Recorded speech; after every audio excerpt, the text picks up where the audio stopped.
That credit really I impressed by the schools and students of this. કદાચ હજી ભલે 10-12 વર્ષ લાગે પણ આ વિદ્યાર્થીઓ આપણા દેશને ડેવલપ કરવામાં એક ક્ષણ પણ મોડા છે કે અપૂર્ણ છે, ઇનકમ્પ્લીટ છે એવું જરાય લાગતું નથી. 20 વર્ષ પહેલાના દિવસો જોયા છે, what were we and what you are nowadays. Extremely amazing. તમે લોકો આ દેશને મને તો એવું લાગે છે કાલથી જ આપણે ડેવલપ કન્ટ્રીનું વિરુદ્ધ આપી દેવું જોઈએ, એટલા આપણે સંરક્ષક છીએ. ખરેખર આપણો દેશ વર્ષો પહેલા સત્ય, સદાચાર, સમૃદ્ધિ અને સંસ્કૃતિથી ભરેલો હતો. આપણને ખ્યાલ છે કે વર્ષો પહેલા જે બહારના જે કન્ટ્રી હતા they were very much attracted to India કે મારે ભારતમાં જવું છે, મારે હિન્દુસ્તાનમાં જવું છે અને ત્યાં જઈને મારે સંસ્કાર મેળવવા છે, ત્યાં જઈને મારે ધંધો કરવો છે. અને અહીંથી અત્યારે આપણને ખબર છે કે આપણા વિદ્યાર્થીઓને એમ થાય કે મારે અમેરિકા જવું છે, ઇંગ્લેન્ડ જવું છે, પણ એ જમાનાનો ફ્લો જુદો હતો. They came to India and to create their lives and to earn the money for their own country. This was the days before 300 years back. આ આપણો દેશ હતો. તો કીધું કે આવો હિન્દુસ્તાન દેશ કઈ રીતે બન્યો હતો? તો એ દેશ કોઈ દિવસ એમને નથી સમૃદ્ધિ કરતો. 300 વર્ષ પહેલા જો આપણો ભારત દેશ આવો સમૃદ્ધ હતો તો એ 10-10 હજાર વર્ષો પહેલાની કે એ સમયની આપણા ઋષિ મુનિઓ એ જે પોતાના પ્રાણ ત્યાગીને, જેને કહેવાય ને કે આપણા લોહીનું પાણી કરીને આ દેશનું સર્જન કરેલું છે એમણે, અને જે આ ભારત ભૂમિ ઉપર 10-10 અવતારો થઈ ગયા. ભગવાન ખુદ મનુષ્ય થઈને આ ધરતી ઉપર આવ્યા અને તેણે આ દેશની સંસ્કૃતિ માટે લડતા હતા, એમને ઊભા કર્યા અને એમની સાથે ઊભા રહ્યા, ત્યારે આપણો દેશ આવો સમૃદ્ધ બન્યો.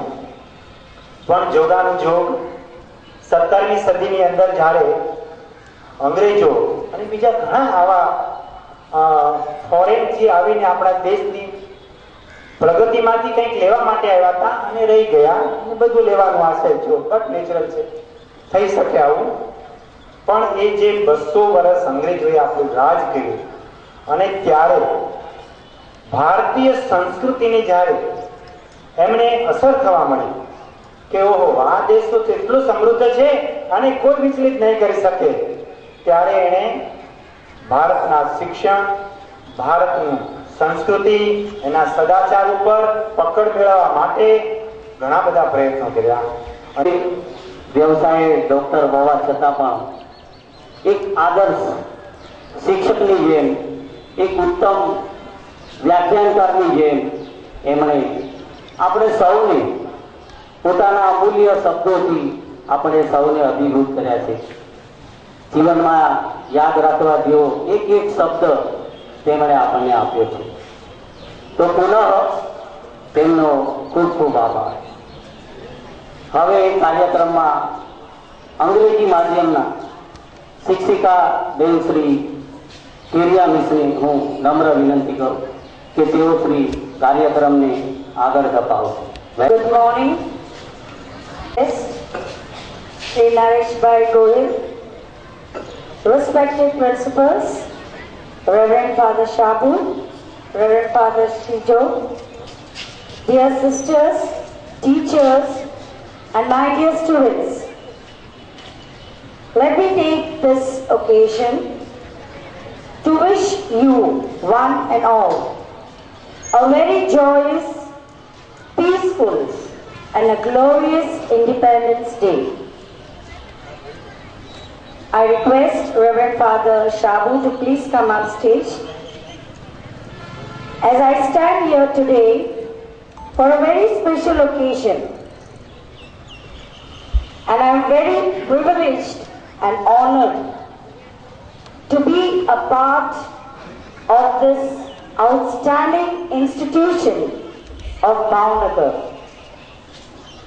And on behalf of the entire Marriott family, St. Mary's School Bhavnagar, I stand here to announce a very special and a prestigious award for our school.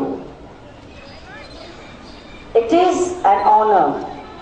One of our students, Rima Robert Lobo, has made us very proud at the state level.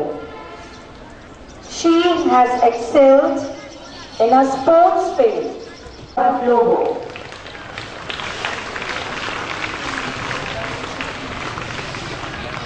All the children, louder please. We are recognized at the state level at St. Mary's School, outstanding in sports faculty.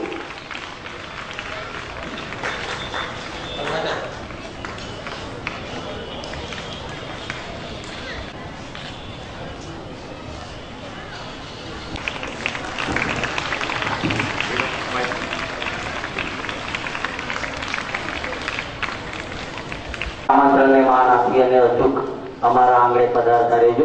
ત્યારબાદ ગુજરાતી માધ્યમના memento અર્પણ કરીને આપણા કાર્યક્રમમાં શોભામાં અભિવૃદ્ધિ કરશે.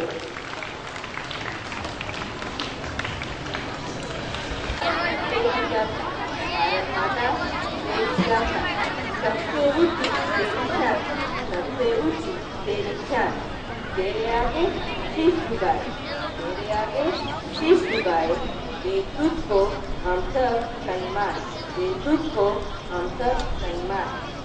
नदी के इस रचना में लोग खुशी से झूम रहे, तमन्ना करके भी खुश रहे, वो भी अपनी खुशियाँ मनाने आ रहे। सब खुशी से झूमेंगे तो देखिए केजी सेक्शन के बच्चों का धमाकेदार डांस।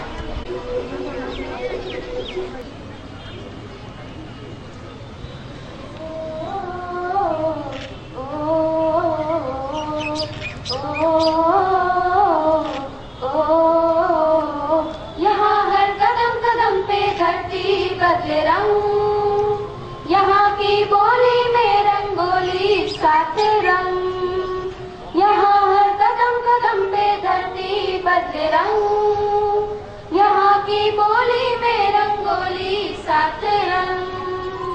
धानी पगड़ी पहने मौसम है, नीली चादर ताने अंबर है, नदी सुनहरी हरा समुंदर है ये सचीला। देश रंगीला रंगीला, देश मेरा रंगीला, देश रंगीला रंगीला, देश मेरा रंगीला। Father, sister, teacher and dear students, good morning to you all. Now first of all, a very happy and warm Independence Day to you. Independence means સ્વતંત્રતા, જે દરેક માટે ખૂબ જ મહત્વની ગણાય છે. Not only for a human being, but also for every living being. જો કોઈ બ્યુટીફુલ બર્ડ હોય એને ગોલ્ડન કેજમાં રાખીએ તો પણ રોશની કા આલમ છે. પહેલા તો આપણે પ્રભુનો આભાર માનીએ કે તેઓ આપણી આઝાદીના આ દિવસને અમર બનાવે. ત્યારબાદ પોતાનો કિંમતી સમય ફાળવીને આપણે આંગણે પધારેલ મુખ્ય મહેમાન શ્રી ડોક્ટર નરેશ ગોહેલ સાહેબનો ખૂબ ખૂબ આભાર તથા આપણી શાળાના આદરણીય આચાર્યશ્રીઓ, સિસ્ટરશ્રીઓનો પણ ખૂબ ખૂબ આભાર. તેઓ